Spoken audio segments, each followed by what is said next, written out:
সিন্ধু করুণাময়ী cooking ব্লগে তোমাদের সবাইকে স্বাগতম।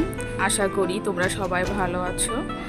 আজকে আমি মুগ ডালের রেসিপি নিয়ে হাজির হয়েছি তোমাদের মাঝে।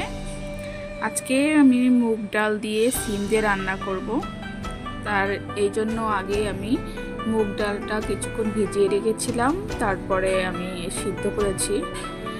তারপরে কড়াইতে তেল দিলাম, তেল দিয়ে ভাবলাম যে ভগবানের জন্য কয়েকটা চিপস ভাজি।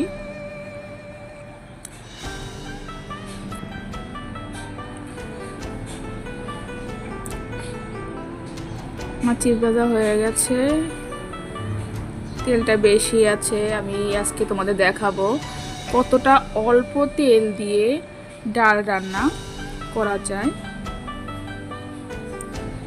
এত অল্প তেল হয়তো বা আমার মনে হয় না কেউ এত কম তেল ব্যবহার করে, এতটা কম তেল ব্যবহার করে, কিন্তু আমি করি।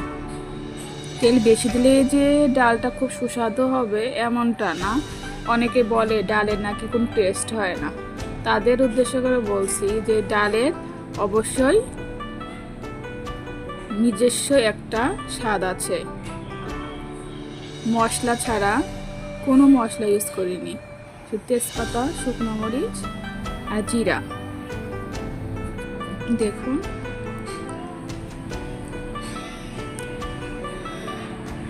অনেকে ডাল হচ্ছে এতটা পাঞ্চে থাকে, ভালো খেতে লাগে না।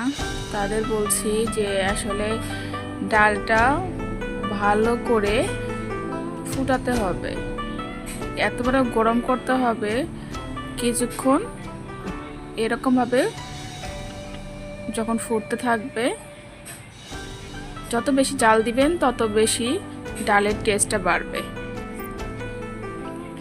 আর আমি লাস্টে ধনেপাতা দিয়ে দিচ্ছি। আপনারা চাইলে নাও দিতে পারেন, এতে করে স্বাদ কিন্তু কমে যাবে না।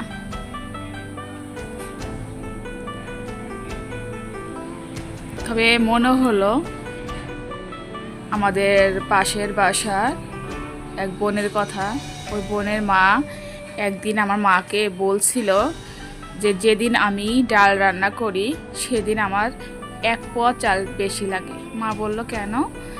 বলছে যে হ্যাঁ, আমার বাচ্চারা এত পরিমাণে ডাল আলু সিদ্ধ পছন্দ করে যা বলার মতো না। তার কিছুদিন পরেই মেয়েটা মারা যায়। তখন আমার অনেক খারাপ লেগেছে যে মানুষ আসলে এই আছে এই নেই। আজকে আমার জগন্নাথ দেবের জন্য সামান্য এই আয়োজন করেছি। মুগ ডাল, সিম দিয়ে